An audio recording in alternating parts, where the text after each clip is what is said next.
سوال یہ پیدا ہوتا ہے, بڑے کام کی باتیں بتا رہا ہوں آپ کو, تو بھائی دیسی گھی بہت تھوڑا استعمال کر لو نا. مہنگا ہوتا ہے لیکن کوکنگ آئل جتنا ڈلتا ہے نا دیسی گھی, اس کا آدھے سے بھی کم ڈلتا ہے. دیسی گھی میں پکا لو. اور آسان حل آپ کو بتاتا ہوں, سوراب گوٹ پہ جاؤ, دمبے کی چربی چکی خرید کے لے آؤ, چکی خرید کے لاؤ دمبے کی. اس میں بڑے منرلز ہوتے ہیں, بہت سارے جو ہماری باڈی کو چاہیے نا اس میں ہوتے ہیں وہ چکی میں. آپ نے کیا کرنا ہے, چکی کو تھوڑے تھوڑے ٹکڑے کر کے ہانڈی میں, اسٹیل کی دیگچی لے لو کیونکہ سلور کے برتنوں میں نہیں پکانا چاہیے چیزوں کو. تو آپ نے کیا کرنا ہے, وہ چکی کو لے کے آپ نے ہلکی آنچ پہ اس کو پکانا شروع کرو. میں ایک دفعہ غلط تجربہ کر چکا ہوں, میں اپنے تجربوں سے آپ کو چاہ رہا ہوں فائدہ پہنچے. آپ نے اس چکی کو ہلکی آنچ پہ پکانا شروع کرنا ہے, تھوڑا سا پانی ڈال لو, بے شک کوئی حرج نہیں. تو جب اس کا تیل نکلنا شروع ہو جائے نا تو اس کو جیسے جیسے گھی نکلتا جائے اس کو الگ برتن میں نکالتا ہوں. میں نے غلطی یہ کی تھی کہ وہ میں نے کہا جب آخری دم تک تیل نکلے گا نا تو نکالتا رہوں گا, اس میں جل جاتا ہے کیونکہ جو پہلے چربی میں آئل نکل چکا ہے وہ جل جاتا ہے. تو جیسے جیسے اس کو آئل نکلتا جائے اسے دوسرے برتن میں نکالتے جاؤ. پھر آخر میں جب آپ کو لگے گا نا اب یہ جلنے لگی ہیں بوٹیاں تو پھر چھوڑ دو اس کو. تو وہ جو تیل نکلے گا, وہ جو گھی نکلے گا, اسے اپنے وہ آپ کسی ٹھنڈا کر کے اس کو سیو کر. اور پھر میرے بھائی اپنی امی سے بولو, جو بچے ہیں جو شادی شدہ ہیں وہ اپنی بیگم سے بولیں اپنی ذمہ داری پہ کہ کھانا اسی میں پکے گا. یہ تھوڑا ڈلے گا, یہ زیادہ نہیں ڈلتا, تھوڑا ڈلے گا. پراٹھا کس میں پکے گا بول لو نا, اس میں مزہ نہ آئے پیسے واپس. اس سے آپ کا جو ٹیسٹوسٹیرون لیول ہے وہ ابلنا شروع ہو جائے گا. سمجھ رہے ہو؟ امی کو نہیں سمجھاؤ, امی کو کیا پتا ٹیسٹوسٹیرون کیا ہوتا ہے. کیا کہہ رہے ہیں, کیا کریں اب امی کو نہیں, پھر اپنے خود کرو نا. میں بھی گھر والوں کو سمجھاتا ہوں, نہیں سمجھ میں آتا نا گھر والوں کے. تو میں نے اپنے لیے ایک الگ فریج لے لیا چھوٹا سا, دمبے کی چربی لا کے اس میں رکھ دی. بقرعید میں لا کے رکھی تھی, اب تک توفیق نہیں ہوئی, اس کا ٹائم ہی نہیں مل رہا. تو ہم بھی باتیں ہی کر رہے ہیں, کھام بھی وہی پراٹھے رہے ہیں ہوٹل کے, لیکن باتیں کرنی تو باتیں تو اچھی کرنی چاہیے نا انسان کو. لیکن میں آپ کو صحیح بات بتا دوں, چند دن آپ خوراک پہ کنٹرول کر لو, زندگی بن جائے گی. مزہ نہ آئے پیسے واپس, ایسی زندگی اچھی ہو جائے گی نا, صحت خاندانی ہو جائے گی. آپ کو لگے گا اچھا یار اس کو بولتے ہیں صحت, اس کو بولتے ہیں. ابھی ہم لوگ سب بیمار ہیں, سب بیمار چل رہے ہیں, اتنی گند بلا کھا رہے ہیں نا ہم لوگ. چند دن خوراک پہ کنٹرول کر لو. تو آپ نے کیا کر, دوبارہ سے یار ہم اس کو تو کنٹینیو چلنے دو نا. اچھا میں نے یہ کیا تھا, ہم نے اس دفعہ اونٹ قربان کیا نا, اس میں بہت تھوڑی چربی نکلی, تو میں نے اونٹ کی چربی کا گھی نکالا. میں نے ولاگ نہیں بنایا اس کا, لیکن بنانا چاہیے تھا. تو اب سوچ رہا ہوں دمبے کی چربی کا بناؤں, اس سے لوگوں کو بڑی وہ ملتی ہے نا, بڑی چربی ملے چربی دیکھ کے طاقت آ جاتی ہے ان میں. تو اونٹ کی چربی کا میں نے بنایا تھا, اس کو کاٹ کے نا چربی کو اسی طرح پکا کے. اونٹ میں چربی بہت تھوڑی ہوتی ہے, تو 2 بوتلیں اتنی بڑی بڑی گھی نکل آیا تھا. تو میں جس ہوٹل سے پراٹھے منگواتا ہوں نا, مجھے ہوٹلوں کے پراٹھے پسند ہیں, تو اس ہوٹل والے کو میں نے وہ گھی رکھوا دیا اس کے پاس کہ اس چربی میں گھی پراٹھا بنا کے دو. تو وہ میں نے پورا ختم کر دیا الحمدللہ. اونٹ کی چربی تو بہت مفید ہے صحت کے لیے. تو یہ جو کوکنگ آئل ہے نا, اس سے آپ اپنی جان چھڑائیں, ورنہ یہ آپ کی جان لے لے گا. جب بیمار ہو گئے نا, اتنے یار ایسے بچوں کے کڈنی فیل, شوگر اتنے چھوٹے چھوٹے بچوں کو ہو رہی ہے. 25 سال کا جوان آدمی ہارٹ اٹیک, 30 سال کا جوان آدمی ہارٹ اٹیک, 35 سال کا پٹھان پشاور کا جس کا میں نے وہ ولاگ بنایا تھا. اتنے صحت مند لوگ بھی کیا ہو رہے ہیں, 35 سال میں ہارٹ پیشنٹ بنے ہوئے ہیں. تو یہ انہی گند بلا کھا کے تو بنے ہوئے ہیں. تو آپ نے کیا کرنا ہے, چینی سے جان چھڑانی ہے, اور میٹھے سے, صرف چینی نہیں ہے, میٹھا زیادہ چھوڑ دو آپ. اور دوسرا کیا کرنا ہے آپ لوگوں نے, آئل سے کیا کرنی ہے, جان چھڑانی. تو جاؤ وہاں سے, یہ جو جتنے بھی ویجیٹیبل کے آئل ہوتے ہیں نا, جو جیسے سرسوں کا تیل ہے یا اس طرح کے, یہ پکائے نہیں جاتے. اب پکائے بغیر مزہ نہیں آتا کھانے میں.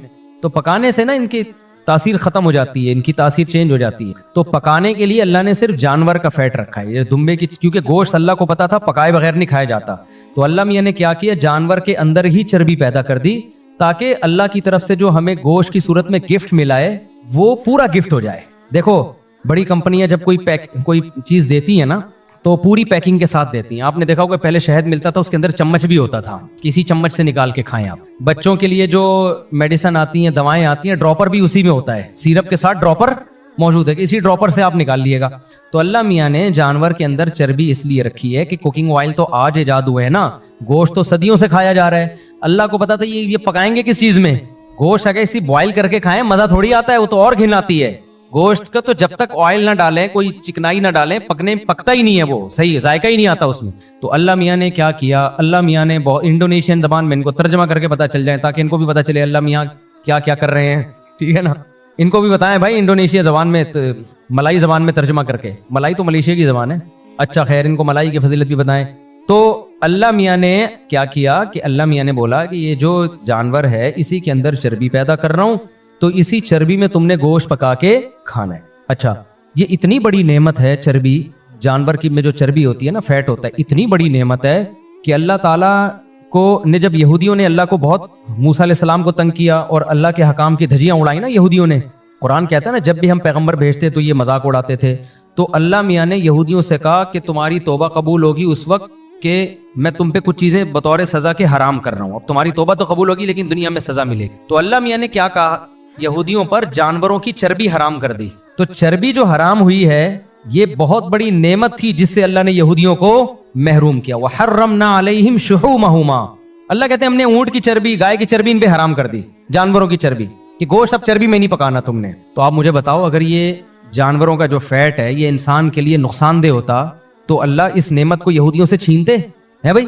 بلکہ اللہ, یہودی کہتے ہیں اللہ تو ہم پہ اتنا مہربان ہے, ہم گناہ کر رہے ہیں اور تو نے ہم پہ چربی حرام کر دی تاکہ ہم فیٹ کے بغیر گوشت کھائیں اور لائف کو کیا کریں, انجوائے کریں. اللہ کو پتا تھا اس چربی میں وہ کچھ ہے جو گناہگاروں کے لیے سوٹیبل نہیں ہے, مت کھاؤ, مزے کی چیز ہے, تمہیں پابندی ہے تم پہ کھانے, سمجھتے ہو؟ تو اس کا پتہ چلتا ہے کچھ ہے اس میں. ہم نے کیا کیا, ہم سے کچھ ایسے گناہ ہوئے کہ ان گناہوں کی وجہ سے اللہ نے کہا تم پہ ایسے حرام کروں گا کہ تمہیں ندامت بھی نہیں ہوگی. وہ اللہ تعالیٰ نے ایسا کیا کہ ہم سے جب گناہ ہوئے نا تو اللہ تعالیٰ نے جو کوکنگ آئل والی کمپنیاں ہیں نا ان کو کہا, اللہ میاں نے ان کے دل میں یہ بات ڈالی کہ تم لوگ ڈبوں والا تیل نکالو مارکیٹ. لوگ خود بخود یہ جانوروں کی چربی چھوڑ کے ڈبے پہ سیٹ ہو جائیں گے آ کے, اور جانوروں کی چربی میں کہیں گے اسمیل آ رہی ہے, اس سے کیا آ رہی ہے, اسمیل آ رہی. بیٹا یہ چربی ہٹا کے آپ فوکس نہیں کر سکتے بہت ساری چیزوں کو. پھر مذہبی لوگوں کے آپس کے جھگڑے, مناظرے, ایک دوسرے کو چیلنج, ایک دوسرے کی ٹانگیں کھینچنا, وہ ایک دوسرے کو برا بلا کہنا, تو حدیث سے دلیل لے کر آ, نہیں لے کر آیا تو میں اپنے یہ چل رہا ہے آج کل, میں اپنے باپ کی اولاد نہیں ہوں گا, صحیح ہے نا, تو نہیں لے کر. میں نے مناظرے دیکھے ہیں اس طرح نا, یوٹیوب پہ مناظرے پڑے ہوئے ہیں, آپ ذرا وہ مناظرے دیکھو تو صحیح. مناظرہ کبھی بھی ختم نہیں ہوتا اور ڈھشم لڑائی شروع ہو جاتی ہے. یہ بدتمیزی بد تہذیبی چل رہی ہوتی ہے یوٹیوب پہ, سوشل میڈیا پہ. پھر مولاناؤں کے فتوے, وہ دائرہ اسلام سے خارج, وہ دائرہ اسلام میں داخل, وہ جنتی, وہ جہنمی. جمعے میں لوگ آتے ہوئے ڈر رہے ہوتے ہیں کہ پتہ نہیں میرا کیا ہوگا کالیا. سمجھ آ رہی ہے بات کہ میں اس دفعہ جمعے کی نماز پڑھ کے جنتیوں کی فہرست میں آؤں گا یا جہنمیوں کی فہرست میں آؤں گا. ڈپریشن پھیلائی جا رہی ہے. یعنی یہ دیسی لبرل لوگ یہ باتیں کرتے ہیں, یہ سوائے یہ اسٹریس اور ڈپریشن پھیلانے کے اور کچھ بھی نہیں کر رہے, اور جہنم سے ڈرا کے لوگوں کو اور ڈی موٹیویٹ کر رہے ہیں. تو یہ ترقی ورقی نہیں کر سکتے بھائی. خلاصہ کیا نکلا, ہمارے دیسی لبرل کہتے ہیں کہ ایک تو ہماری بنیادی ضرورت سائنس ہے, مذہب ہماری بنیادی ضرورت ہے ہی نہیں. نمبر 2, یعنی پہلی بات ہم مذہب کے بغیر بھی ترقی کر سکتے ہیں. نمبر 2, مذہب کے ہونے سے نہ صرف یہ کہ ہمیں فائدہ نہیں ہے بلکہ الٹا نقصان ہے. جتنی لڑائیاں مذہبیوں میں ہوتی ہیں اور اخلاص کی بیس پہ ہوتی ہیں, ہر ایک دوسرے کو مار رہا ہوتا ہے جنت کی لالچ میں, تو سائیڈ افیکٹ اتنے بھیانک, لڑائیاں, جھگڑے اور اتنے اختلافات, اتنے فرقے. پتھر اٹھاؤ کیا نکلے گا, فرقہ نکلے گا. اس لیے بھائی جن ملکوں نے جان چھڑائی ہے نا ان مذہبی لوگوں سے, آج وہ ترقی کی عروج پر ہے. امریکہ نے جان چھڑائی, یورپ نے 500 سال پہلے جان چھڑا لی تھی. ہٹاؤ یار ان سب کھڈے لین لگاؤ. تو ان کے اسکالرز پیدا ہوئے, پھر انہوں نے لکھا اور وغیرہ وغیرہ. آج ساری دنیا کے سامنے کیا خیال ہے, ہم لوگ ہیں ایک وہ ہیں. مثال, ایک پاکستانی کو کھڑے کر دو اور ایک جاپنیز کو, اچھا خدا کی دل سے بتاؤ دیکھنے میں اچھا کون لگے گا؟ جاپان والا اچھا لگے گا. پاکستانی یا تو شلوار پھٹی ہوئی ہوگی اس کی ڈپریشن سے, یہ ناڑا یعنی منہ ایسا بنا ہوا ہوگا جیسے مسکین IMF کے قرضے میں ڈوبا ہوا, یا ناڑا لٹک رہا ہوا ہوگا, ایسا ہی ہوگا نا. یا کوئی 3 پیس سوٹ اور ٹائی میں ہوگا تو کنفیوز ہوگا کہ میں لبرل ہوں یا میں مسلم, یعنی میں مذہبی ہوں یا میں کیا ہوں, لبرل ہوں. اس کو سمجھ نہیں آ رہا ہوگا کہ میں نے عربی بولنی ہے کہ انگلش بولنی ہے. حال دیکھو ہمارا کیا ہے. مذہب ہمارا عربی زبان میں, قومی زبان اردو ہے, مقامی زبان پنجابی ہے, پشتو ہے, سرائکی ہے, اور تعلیمی زبان انگلش. تو بیچارہ 25-30 سال تو اس کو اسی میں لگ جاتے ہیں کہ زبان کون سی سیکھنی ہے. میں نے ایک گاؤں میں ایک میم کسی نے بنائی, وہ سرائکی لڑکا تھا, کہتا ہے میں نے 2-3 سال لگا کے اردو سیکھی کہ یار سوسائٹی میں اردو چل رہی ہے, لیکن جب میں سوسائٹی میں آیا تو پتہ چلے تو انگلش چل رہی ہے یہاں پہ. کہہ رہا میں 2 سال انگلش ہی سیکھ لیتا.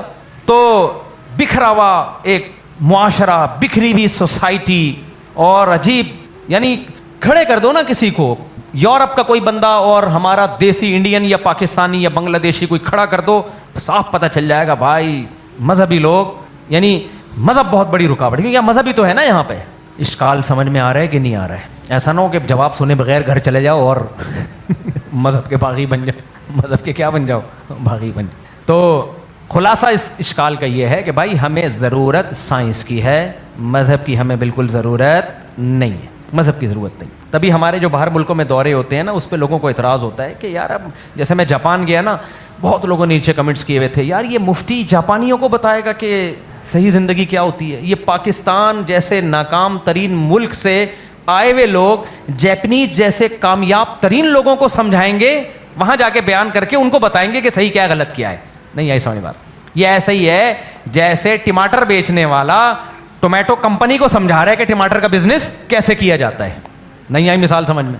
ریڈی پہ ٹماٹر بیچنے والا جو ٹومیٹو کیچپ بناتے ہیں نا, اس کیچپ والی کمپنی کو جا کے سمجھا رہا ہے کہ اتنے ریٹ پہ بیچو تو زیادہ بکو. بولے بھائی دفعہ ہو یار یہاں سے, تو ہمیں بتائے گا. یہ اور آسان مثال ہے. کمارا مجھے سمجھا رہا ہے کہ شادی کیسے کی جاتی ہے, اب سمجھ میں آ جائے گی مثال. جس کی ایک نہیں ہوئی وہ مجھے آگے بتا رہا ہے کہ شادی کرنے کا صحیح طریقہ کیا ہے. تو واجب الچماٹ ہے یا نہیں ہے؟ بتاؤ واجب الچماٹ ہے یا نہیں؟ جس کے ایک بھی بچہ نہیں ہے ہمیں سمجھا رہے ہیں کہ بچوں کی تربیت کیسے کی جاتی ہے. واجب الچماٹ, دیکھو اصطلاح میں تو واجب القتل کا لفظ بہت مشہور ہوا, تو یہ بہت گاڑا لفظ ہے, واجب القتل نہیں ہوتا, تو اس لیے میں نے ہلکا لفظ نکالا واجب الچماٹ, قتل سے بچانے کے لیے لوگوں کو. تو چماٹے مروانے کے لیے نہیں ہے, قتل سے بچانے کے لیے. تو میں یہ کبھی یہ فتویٰ نہیں دیتا فلاں واجب القتل فلاں, نہ بھائی واجب الچماٹ بس. بہت زیادہ بڑا جرم ہوگا تو واجب الچماٹ. اب چماٹ کون مارے گا میں یہ مبہم رکھ رہا ہوں, ایسا نہ ہو میری وجہ میرا بیان سن کے کسی کو چماٹ مار دے, پولیس مجھے پکڑے, میں کہوں گا میں نے کہا تھا واجب الچماٹ ہے, یہ تھوڑی کہا تھا اس کا چماٹ واجب ہے اس کے اوپر, مطلق چماٹ. تو وہ کسی کا بھی ہو سکتا ہے, گورنمنٹ کا بھی ہو سکتا ہے, پولیس کا بھی ہو سکتا ہے, جج کا بھی ہو سکتا ہے. تو بات یہ ہے کہ بھائی سائنس اتنا اہم ٹاپک, اور اسی سائنس کی بیس پہ آج انسان چاند پہ گیا اور کہاں کہاں سفر کر رہا ہے اور کیا کچھ ہو رہا ہے. تو اتنا اہم ترین ٹاپک اگر وہ قرآن کا ٹاپک ہی نہیں ہے تو معاذ اللہ نقل کفر نباشت, تو یہ تو پھر قرآن کی ویلیو بڑھ تھوڑی رہی ہے, یہ کیا ہو رہی ہے معاذ اللہ کم ہو رہی ہے. اتنا اہم ٹاپک قرآن کا موضوع نہیں ہے یار, اتنا اہم ٹاپک نہیں ہے. اس کا جواب یہ ہے کہ اہم ٹاپک میرے اور آپ کے کہنے سے اہم نہیں بن جاتا. یہ جو اہم کا لفظ ہے نا, اہم کا لفظ یہ امور اضافیہ میں سے ہے. اب یہ ٹیکنیکل گاڑی زبان آ گئی, اس کو سمجھانا پڑے گا. دیکھو ہم کہتے ہیں اس نے بہت کھانا کھایا, ہم کہتے ہیں اس بندے نے بہت کھانا کھایا. مثال کے طور پر ایک آدمی اگر 3 پراٹھے صبح کھائے تو میں کہوں گا اس نے بہت زیادہ پراٹھے کھائے, کہوں گا کہ نہیں کہوں گا. لیکن آپ نے اس کا قد اور پیٹ جا کے جب دیکھا تو آپ کو اندازہ ہوا کہ 3 پراٹھے تو اندر کلابازیاں کھا رہے ہوں گے, اس کے پیٹ میں پوری دیگ آرام سے آ سکتی ہے. کیا خیال ہے؟ اور وہ نارملی 6 پراٹھے کھاتا ہے ڈیلی. میرے ایک دوست نے ایک ٹائم پہ 18 روٹیاں کھا کے دکھائیں, ایک ٹائم پہ, افغانی تھے وہ اتنے لمبے چوڑے, 18 روٹیاں ایک ٹائم پہ کھائی ہیں اس بندے نے. تو اب اس بندے کے لحاظ سے 3 روٹیاں یہ بہت ہیں یا کم ہے؟ بولو یہ کم ہے. اور ایک آدمی بالکل باریک سا, قمیض اتارے تو ایکس رے کرنے کی ضرورت. ایسے بھی کراچی میں آپ کو گٹکے والے نظر آئیں گے, وہ اگر جاتے ہیں پسلیوں کے ایکس رے کروانے کے لیے تو ڈاکٹر کہتے ہیں بس قمیض اتار لی, ہمیں سب کچھ نظر آ گیا ہے. ایسے ہے نا کراچی میں گٹکے کھا کے اور بھی حرکتیں کچھ کر رہے ہیں, زیادہ میں ڈیپ میں نہیں جاتا. تو وہ بالکل 13 سے 18 سال کی عمر میں اگر یہ غیر اخلاقی سرگرمیاں زیادہ ہو جائیں نا, تو ڈاکٹر تو اس بات کو نہیں مانتے, لیکن اس سے آپ کی گروتھ پہ اور صحت پہ بہت برا فرق پڑتا ہے. ڈاکٹر نہیں مانتے اس بات کو, حکیم مانتے ہیں, ہومیوپیتھک ڈاکٹر مانتے ہیں, لیکن مشاہدہ یہی ہے 13 سے 18 سال کی عمر میں اگر یہ اس طرح کی حرکتیں زیادہ ہونا شروع ہو جائیں تو آپ کی گروتھ پہ اثر پڑتا ہے. تبھی 13 سے 18 سال کی عمر تک جم بھی نہیں جانے دیا جاتا, بہت زیادہ ایکسرسائز نہیں کرنے, وہ گروتھ کی ایج ہوتی ہے. تو اس میں اپنے آپ کو یہ غیر اخلاقی حرکتوں سے بچانا بہت ضروری ہے. تو اب اس میں کیا ہے, کیا بات کہہ رہا تھا میں, ہاں اب ایک آدمی بالکل باریک صاف سنگل پسلی, ایکس رے رپورٹ اس کی باہر سے نظر آ رہی ہے, وہ اگر 2 روٹیاں بھی کھا لے گا تو کیا کہلائیں گی وہ ہیں بہت.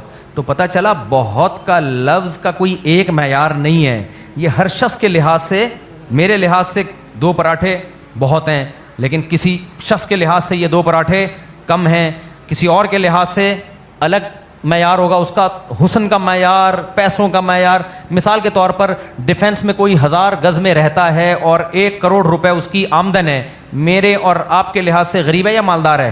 مالدار. لیکن زرداری کے لحاظ سے کیا ہے, وہ دنیا کا بھکاری ترین آدمی ہے وہ جو 1 کروڑ روپے کما رہا ہے. زرداری اسے اپنے جوتوں میں بھی نہیں بیٹھنے دے گا, بولا ادھر جا کے بیٹھ, غریبو ادھر جا کے بیٹھو. کیا خیال ہے؟ ایسا ہی ہے نا, 1 کروڑ روپے کماتا ہے, چل ادھر جا کے بیٹھ. تو اسی طرح یاد رکھو, ایک چیز میری اور آپ کی نظر میں اہم ہو سکتی ہے, دوسرے کی نظر میں اہم نہیں ہو سکتی. اب میں اس اہمیت کے لفظ کو اچھی طرح سے سمجھاتا ہوں. آپ کی اللہ نہ کرے آنکڑا ہو گیا کسی خاتون کے ساتھ, آپ کے دوستوں کی صحت پہ اس سے کوئی اثر پڑے گا؟ مثال کے طور پر آپ کا ایک بزنس پارٹنر ہے, 50 لاکھ آپ نے لگائے, 50 لاکھ اس نے لگائے, وہ ایمانداری کے ساتھ آپ کے ساتھ بزنس کر رہا ہے, پروفٹ بالکل برابر ڈیوائڈ کرتا ہے, اور اس سبزی والے کی طرح جو مجھے رات کو پیسے دینے آیا کرتا تھا اس کی طرح ڈیلی آپ کے گھر پہ آپ کا پروفٹ دے کے جاتا ہے, اور 20 سال سے کبھی اس نے ٹھگا نہیں ہے, انتہائی ایمانداری اور دیانت کے ساتھ وہ آپ کے ساتھ بزنس کر رہا ہے, اور آپ بلے بلے, اور آپ کو دیکھ دیکھ کے لوگ بھی انویسٹ کر رہے ہیں اس کے ساتھ. آپ کی نظر میں یہ بندہ ویل ڈن, بہترین, لیکن اس کا آنکڑا ہو گیا کسی خاتون کے ساتھ. اب اس کی بیوی سے جا کے پوچھو کہ یہ بندہ کیسا آدمی ہے, وہ کہے گی انتہائی درجے کا نالائق آدمی. لیکن کیا اس نالائقی کی بیس پہ آپ اس سے پارٹنرشپ ختم کر دو گے؟ بولو نا, نہیں. کیوں؟ آپ بولو گے میرے بزنس کے پوائنٹ آف ویو سے میری نظر میں یہ بندہ بہت اہم ہے. نہیں آئی سمجھ میں بات؟ بزنس کے پوائنٹ آف ویو سے میرا یہ پارٹنر میرے لیے بہت اہم ہے. اچھا, پھر کیا ہوا؟ بیوی نے خلا لے لیا اس سے. اب آپ کی جوان بیٹی ہے اور اس کے لیے رشتہ بہت ہی سوٹیبل ہے, لوگ کہہ رہے ہیں اتنا اچھا ہے, اپنی بیٹی اس کو رشتے میں دے دے. آپ کہیں داماد بنانے کے لیے غیر اہم ہے, بالکل بھی اہم نہیں ہے, کیونکہ لڑکیوں سے اس کے کیا ہیں, بولو, تعلق. تو داماد بنانے کے پوائنٹ آف ویو سے یہ بالکل بھی میں اس کو ویلیو نہیں دیتا. بزنس کے لحاظ سے میں اس کو بے تحاشا ویلیو دیتا ہوں. سمجھ میں آ رہی ہے بات؟ بھائی ایک ہی چیز ایک پوائنٹ آف ویو سے بہت اہم ہوتی ہے, دوسرے پوائنٹ آف ویو سے کوئی حیثیت نہیں ہوتی, 2 ٹکے کی حیثیت نہیں ہوتی اس کی. تو میرے بھائی یہ سائنسی ترقی اس دنیا میں لائف کو انجوائے کرنے کے لحاظ سے بہت اہم ہے, اس میں 2 رائے نہیں ہو سکتی. لائف کو انجوائے کرنے کے لحاظ سے یہ کیا ہے, بولو, بہت اہم. اس نے انسانوں کو بڑا انجوائے کرایا ہے. لیکن انسان کو جس کام کے لیے پیدا کیا گیا, اگر وہ کام ہی انجوائمنٹ ہے پھر تو ٹھیک ہے. اگر وہ کام انجوائمنٹ نہیں ہے, وہ کام کچھ اور ہے, جس پرپس کے لیے پیدا کیا گیا ہے, اس کے لیے سائنسی ترقی کی 2 ٹکے کی حیثیت نہیں ہے. موسیٰ علیہ السلام نے تو کوئی سائنسی ترقی نہیں کی, ناکام ہوئے یا کامیاب ہوئے, اور ترقی ساری فرعون نے کر لی تھی. ہادہ الانہار تجری من تحتی, اور جو احرام مصر اب تک بنے ہوئے ہیں پیغمبروں نے, ہو سکتا ہے سلیمان علیہ السلام نے بنائے ہوں, لیکن ہو سکتا ہے کسی کافر نے بنائے ہوں. ترقی تو میرے بھائی قارون نے کی تھی. بزنس میں اس زمانے کا سب سے بڑا ارب پتی تاجر کون تھا؟ قارون. اور مسکین ترین انسان موسیٰ علیہ السلام. تو ترقی کے لحاظ سے کامیاب کون تھا؟ مادی ترقی کے لحاظ سے قارون تھا. لیکن آخرت کے لحاظ سے کون کامیاب تھا؟ جو پرپس تھا لائف کا, جس کے لیے اللہ نے انسان کو بھیجا ہے, اس پہ موسیٰ علیہ السلام پورے اتر رہے تھے, قارون پورا نہیں اتر رہا تھا. تو مذہب نے ہمیں بتایا موسیٰ کلیم اللہ غریب اور مسکین ہو کے کامیاب ترین انسانوں میں, قارون ارب پتی اور ترقی کی انتہا کو پہنچ کے بھی ناکام ترین انسانوں میں تھا. آ رہی ہے کھوپڑی شریف میں بات؟ تو مذہب نے ہمیں یہ ثبوتوں کے ساتھ یہ ہمارے سامنے بات واضح کی ہے, تم بنے نہیں ہو, بنائے گئے ہو. جو بنایا گیا ہوتا ہے اس پہ پرپز اس کا چلتا ہے جس نے بنایا ہے.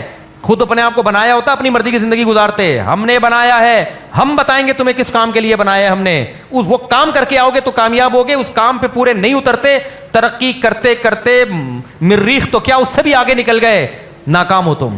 اب یہ بات سائنسدانوں کو سمجھ میں آ نہیں رہی ہے. کیوں نہیں آ رہی؟ اللہ نے اس کا بھی جواب دیا قرآن میں. اللہ نے کہا یعلمون ظاہرا من الحیات الدنیا, دنیا کی جو تھوڑی سی ظاہری چمک دھمک ہے نا اس سے متاثر ہیں. دنیا کی ظاہری چمک دھمک سے کیا ہیں متاثر. وہ ظاہری چمک دھمک کیا ہے؟ بلڈنگیں, عمارتیں, اڑتے ہوئے جہاز, فلائی کرتے ہوئے راکٹ, صحیح ہے نا, اور لیب اور بڑی بڑی جو چیزیں بنی ہوئی ہیں. او بھائی یہ سب کا انجام قبرستان ہے, اور وہ زیادہ دور نہیں ہے. سمجھ میں نہیں آ رہی بات؟ آپ جو دنیا کو ترقی دے سکتے ہو, زمین کی عمر تو لمبی ہے, لیکن زمین میں جو انسان ترقی کر رہے, میں ترقی کے خلاف نہیں ہوں, اس کا مطلب یہ نہیں کہ اور مکھنچو بن جاؤ, یہ مطلب ہرگز نہیں ہے. وہ بھی ضروری ہے بھائی. اگر مادی ترقی ہوتی تو آج ہم مسلمانوں کا یہ حشر تھوڑی ہوتا. جو ہمیں کمپیئر کیے جا رہے ہیں جاپانی اور ہم, یہ اس لیے ہم برباد نہیں ہے مذہب ہے, اس لیے کہ ہم نے تو مادی ترقی کی نہیں ہے نا. ایک آدمی کپڑے ہی میلے پہنے گا تو برا لگے گا نا دیکھنے میں, تو یہ مذہب کی وجہ سے تھوڑی ہے. اور یہ ہے بھی ہمارے حکمرانوں کی نااہلی جس کی وجہ سے ہمارا یہ حال ہوا. یہ ہمارا مسئلہ تھوڑی ہے. ابھی وہ دیکھو صحافی ہیں, اچھی اچھی باتیں کرتے ہیں, بیچ بیچ میں مولویوں پہ پتہ نہیں کیوں چھکے چوکے لگاتے رہتے ہیں. ابھی ان کا ایک کلپ آیا ہے کہ آج تک کسی مولوی نے کوئی پنکھا ایجاد کیا؟ کیا کیا ان مولویوں نے؟ بھائی صاحب بر صغیر میں انگریز کے آنے سے پہلے جب ہماری خلافتیں تھیں اس وقت انجینئرز بھی ہمارے ہوا کرتے تھے, سائنٹسٹ بھی ہمارے, ایک ہی چھت میں دین دنیا دونوں تعلیمات چلتی. جب انگریز آیا ہے اس نے سب سے پہلے زبان تبدیل کر دی, تعلیمی زبان انگلش کر دی, تو جتنے پڑھے لکھے مسلمانوں میں لوگ تھے وہ زیرو پہ آ کے کھڑے ہو گئے. ان کی تعلیم کی 2% کی حیثیت بولو نہیں رہی, اور سب کچھ چھین لیا ہم سے. تو علماء نے دینی تعلیم کو فوکس کیا اور دینی علوم کو بچا لیا جو ان کا ہدف تھا. آپ آئے یونیورسٹیوں کی طرف جو لبرل لوگ ہیں اور سائنسی علوم کا بیڑا غرق کر دیا الحمدللہ انہوں نے. تو یہ پنکھے اور استریاں اور ہوائی جہاز یہ مولویوں کا ہیڈک نہیں ہے, یہ یونیورسٹیوں میں جو آپ جیسے لبرل لوگ ہیں نا یہ ان لوگوں کی کام ہے سارے. نہیں آئی میرا خیال ہے بات سمجھ میں؟ یہ مولویوں نے تھوڑی, یہ ہمارا تھوڑی قصور ہے کہ ہم نے پنکھے نہیں بنائے اور ہم نے ہوائی جہاز نہیں بنائے. پنکھے مدرسوں میں تھوڑی بنتے ہیں, گاڑیاں مدرسوں میں تھوڑی بنتی ہیں. یہ ٹاپک تو انجینئرز اور سائنٹسٹ کا ہے نا, اور یہ یونیورسٹیوں میں پیدا ہوتے ہیں. تو یہ آپ یونیورسٹیوں کا مذاق اڑا رہے ہو, تو آپ یہ مولویوں پہ بلی مت ڈالو. آپ بولو کہ یہ کس کا کام ہے؟ پروفیسروں کا کام ہے جو دنیا پڑھ رہے ہیں, انہوں نے اپنی ذمہ داری پوری نہیں کی ہے. تو یہ مذہب کا قصور نہیں ہے. تو آج جو ہم جاپانی کے سامنے اتنے قسم پرسی کی حالت میں نظر آ رہے ہیں, تو بھائی وہ تو مولوی بھی نظر آ رہا ہے, سائنسدان بھی نظر آ رہا ہے, وہ تو سارے ایک ہی جیسے نظر آ رہے ہیں. اس کا قصور مولاناؤں کا یا مذہب کا نہیں ہے, وہ قصور کس کا ہے؟ آپ کے تعلیمی نظام کا. میں نے بھی جمعے کے بیان میں کہا تھا نا, میں انٹر کے پیپر سندھ میں دے رہا تھا کراچی میں, اور ایگزامینر خود ہمارے سامنے کتابیں لا کے رکھ رہا تھا اور کہہ رہا تھا 50 روپے دے دو. تو یہ کتاب کس کی ہوئی؟ آپ کی ہوئی. ہر سوال کا جواب اس کتاب میں. یہ آپ کے تعلیمی, یہ کوئی مولوی تھوڑی چلا رہا تھا, کوئی مولوی بھی نہیں تھا وہ ایگزامینر کے طور پہ. ہم آپ کا احترام کرتے ہیں, لیکن خدا کا واسطہ آپ یہ مولویوں کو بات پہ جو آپ رگڑ رہے ہوتے ہیں نا تھوڑے دنوں کے بعد, یہ چھوڑ دیں آپ. یہ اچھا کام, کچھ غلطیاں مولویوں کی ہیں وہ میں مانتا ہوں, لیکن ایسا لگتا ہے آپ کہ جب سنو گھما پھرا کے مولاناؤں پہ لا کے ٹھوک دیں گے آپ. پنکھے نہیں ایجاد کیے اور فلانا نہیں ایجاد کیا اور یہ نہیں کیا اور وہ نہیں کیا. ابے مولویوں کا کام ہے پنکھے بنانا. ہمیں تو ابھی تک ٹماٹر کے ریٹ پتہ نہیں ہے, حالانکہ میری زندگی گزر گئی ٹماٹر خریدتے ہوئے. جب سے میری شادی ہوئی ہے اس وقت سے ٹماٹر خرید رہا ہوں میں, اور خریدتا جا رہا ہوں. کل گھر والوں نے کہا ٹماٹر بہت مہنگا ہو گیا. میں نے کہا منڈی سے لے کر آ, بندے کو بولا منڈی سے, لیکن ابھی تک مجھے ریٹ معلوم نہیں ہے, کیونکہ ہمارا دماغ دوسرے کاموں میں اتنا پھنسا ہوا ہے. ہم پنکھے کیسے بنائیں گے میرے بھائی بیٹھ کے؟ کہہ رہے مولویوں نے پنکھے نہیں بنائے اور مولویوں نے یہ نہیں بنایا. پتہ نہیں پنکھے کی مثال دی ہے یا ایئر کنڈیشن کی یا کسی مشین کی, کیا ایجاد کیا ان مولویوں نے؟ تو بھائی ایجاد کے لیے تمہاری یونیورسٹیاں ہیں, انہوں نے دھیلے کا کام نہیں کیا. کچھ تھوڑا بہت کیا بھی ہے, لیکن جو صحیح بندہ ہوتا ہے وہ باہر چلا جاتا ہے آپ کے, کیونکہ آپ کی گورنمنٹ جو آپ لوگ حکومتیں بناتے ہو وہ اس کی قدر ہی نہیں کر رہے ہوتے. تو کہتا ہے جاؤ امریکہ جاپان جا کے کماؤ پیسہ, یہاں کیا کرنا ہے. تو خیر, تو یہ جو قرآن کا ٹاپک ہے نا یہ ہلکا نہیں ہے, یہ آپ کو آپ کے مقصد حیات. تبھی نبی نے جن صحابی کو یہ کہا نا کہ کھجور میں نر ماجا کھجوروں کو نہ ملاؤ, کہا نا نبی نے, ان صحابی کے لیے تو ان کی تو سارا کاروبار ہی کھجور کے درختوں پہ تھا. ان کے جب کھجور کی پیداوار میں نقصان ہوا, انہوں نے جب نبی سے عرض کیا کہ نقصان ہو گیا, تو نبی نے فرمایا انتم اعلم بامور دنیاکم منی, دنیا کے معاملات تم مجھ سے زیادہ جانتے ہو. تو اس کے بعد ان صحابی کے دل میں نبی کی حیثیت کم نہیں ہوئی. انہوں نے یہ نبی کو نہیں کہا جب آپ ہماری دنیا کے معاملات جانتے ہی نہیں ہیں, اس میں آپ ہمیں گائیڈ ہی نہیں کر سکتے, تو بھائی آپ کا ہماری ترقی سے کیا تعلق ہے آپ کا؟ بھائی ہمیں پھر ہماری تو کھجور کی پیداوار جو ہے, ہمیں تو کھجور چاہیے بھائی, ہم تو پورے سال اسی کھجور پہ گزارا کرتے ہیں, اسی سے ہمارے بچے بھی پلتے ہیں. بچوں کے اس زمانے کے جو بھی اسکول اور جو ہے نا پڑھائی کا نظام ہوگا وہ سارا ہمارا تو اسی سے خرچہ پورا ہوتا ہے. جب آپ اس میں ہمیں گائیڈ نہیں کر سکتے جو اتنی امپورٹنٹ چیز ہے, تو پھر ہم آپ سے گائیڈنس کیوں لیں؟ نہ وہ صحابہ سمجھتے تھے کہ یہ ایک زندگی ہے, اس کے بعد قبرستان بھی ہے, اس کے بعد کیا ہے, اور اللہ آخرت میں یہ نہیں پوچھے گا کتنی کھجوریں پیدا کی اور کتنا پیسہ کمایا. اللہ یہ پوچھے گا جس مقصد کے لیے تمہیں پیدا کیا تھا اس کو فوکس کیا یا نہیں کیا. اور وہ مقصد تھا مجھے یاد رکھنا, میری عبادت کرنا, میرے احکامات کو فالو کرنا, میرے حلال کو حلال سمجھنا, میرے حرام کو حرام سمجھنا, جس چیز کا میں نے حکم دیا اس کو کر گزرنا, جس چیز سے میں نے روکا اس سے رک جانا. تو میرے بھائی یہ ٹاپک سائنسدانوں کے لیے غیر اہم ہے, اللہ کے لیے سب سے اہم یہ ٹاپک ہی ہے. اس لیے اللہ اپنے نمائندوں کو یہی علوم دے کے بھیجتا ہے. آئی کھوپڑی شریف میں بات, جمشید تمہاری سمجھ میں آیا کہ نہیں آیا؟ تو یہ دیسی, یہ گھڑی بھی نہیں لگی بھی, مجھے پتہ ہی نہیں کہ کتنا ٹائم بیان میں رہ گیا. وقت تو بتا دیں بھائی, 8:47. بس تھوڑا سا 2-4 منٹ میں بیان کو سمیٹ کے ختم کرتا ہوں. اس لیے یہ جو ہمارے تبلیغی جماعتیں گھوم پھر رہی ہوتی ہیں نا گشت کرتی ہوئی, دنیا میں لوگوں کو سب سے فضول یہی لوگ لگ رہے ہوتے ہیں. دنیا میں سب سے فضول لوگوں کو کون لوگ لگتے ہیں؟ تبلیغ والے. ایک صاحب بہت پڑھے لکھے, پوری دنیا میں ان کی ٹریولنگ, امریکہ بھی گئے, جاپان بھی گئے, فرانس بھی گئے, اور بہت ایجوکیٹڈ, بڑے ذہین. ایک دن مجھے کہتے ہیں, میری عمر اس وقت ہوگی 20-22 سال, میں نیا نیا مدرسے میں داخل, 18 سال عمر تھی میری, میں 17-18 سال کی عمر میں مدرسے میں آ گیا تھا. تو 1-2 سال ہوئے تھے مدرسے میں, میرے پاس آئے, بیٹھ کے موقع تلاش کرتے تھے کوئی مولاناؤں پہ طنز کرنے. تو مجھے کہنے لگے یار یہ جو مولانا لوگ ہیں انہوں نے اب تک کوئی ایجاد کیوں نہیں کیا, اور تمہارے مدرسے میں کوئی لیب ہے؟ دوسرا سوال انہوں نے کیا کہ تبلیغی جماعت کہتی ہے 3 دن کے لیے نکلو, تو ان کی نہ کوئی لیب ہے نہ کوئی, اب تک اتنا عرصہ ہو گیا تبلیغی جماعت کو, کوئی بھی چیز اب تک انہوں نے ایجاد نہیں کی ہے. کوئی بم بنا لیتے صحیح ہے نا, کوئی انجیکشن ایجاد کر لیتے, پیناڈول کی گولی تک نہیں بنا سکے. یہ سمجھ میں آ رہی ہے بات؟ تو کیا ہے یہ؟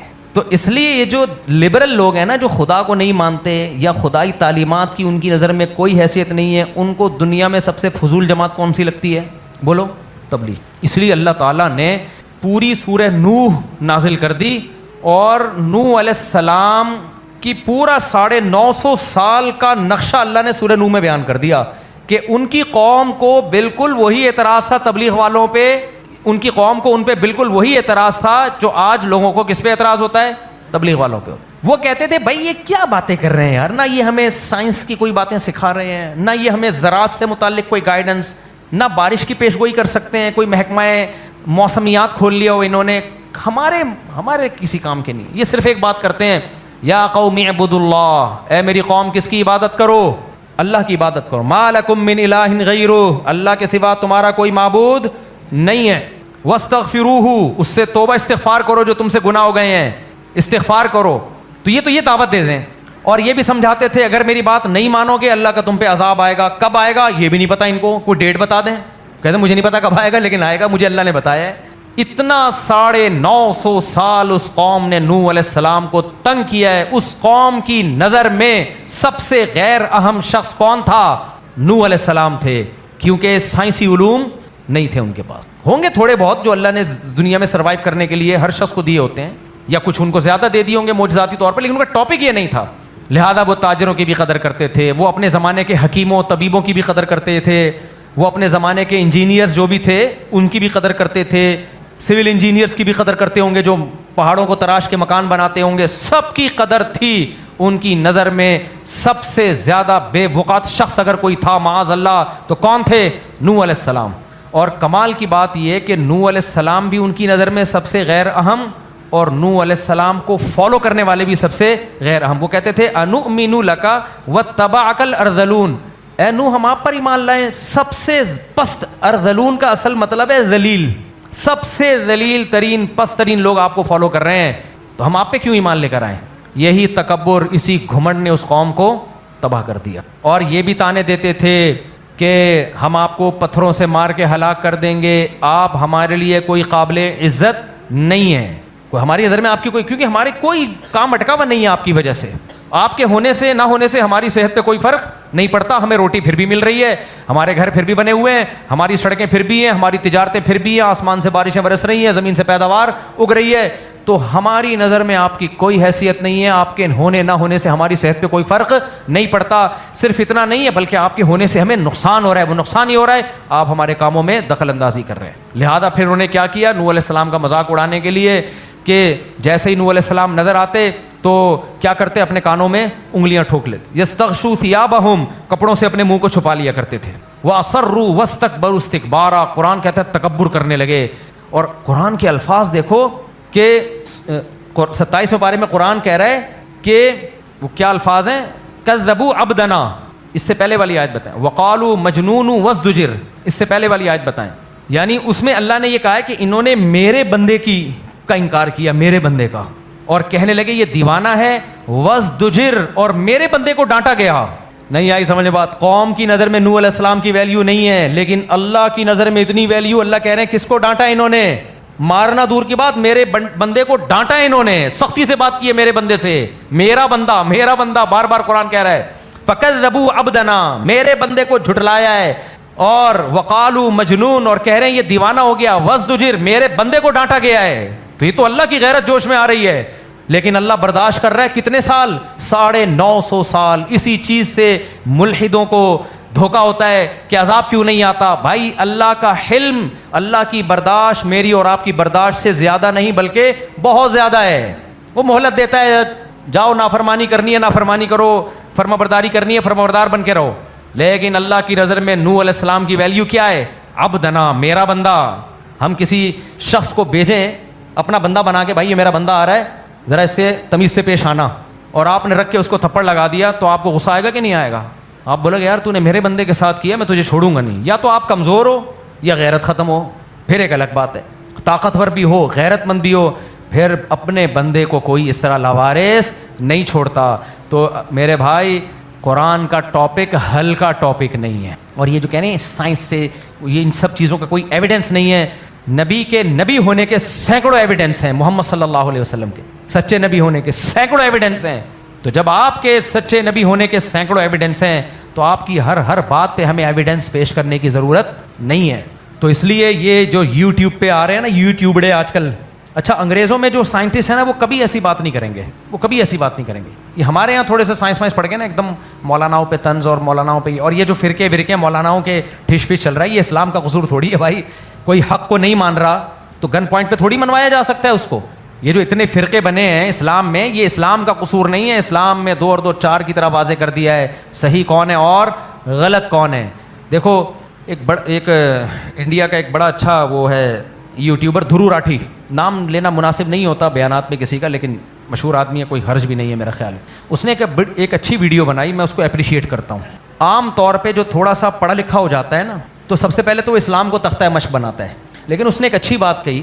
اس نے کہا کہ یہ جو قرآن کی آیت ہے، قرآن کی ایک آیت ہے جس میں آتا ہے کہ اقتلوا المشرکین حیث ثقفتموہم، مشرک کو جہاں پاؤ قتل کر دو، ٹھیک ہے نا. تو اس سے کہا کہ یہ جو دہشت گرد لوگ ہوتے ہیں نا، یہ اس آیت کو سیاق و سباق سے ہٹا کے پیش کرتے ہیں. مثال کے طور پر کوئی اس آیت کو بنیاد بنا کے کسی ہندو کو مشرک کو جہاں پاؤ قتل کرنا شروع کر دے، اور کوئی دیسی لبرل یہ ویڈیو بنانا شروع کر دے کہ دیکھو مذہب جو ہے منافرت پھیلا رہا ہے اور قتل و غارت کا میدان مذہب غلط کر رہا ہے، تو مذہب ہونا ہی نہیں چاہیے.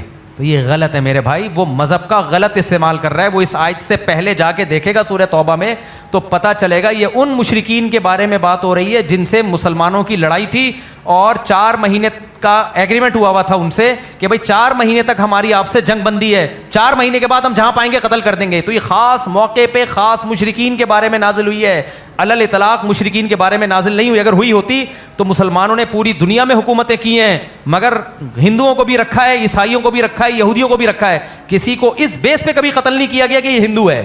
تو اب بتاؤ اگر کوئی قرآن کی آیت کا غلط استعمال کر کے لڑائیاں پھیلا رہا ہے، نفرتیں پھیلا رہا ہے، تو آپ مذہب کو برا کہہ سکتے ہو؟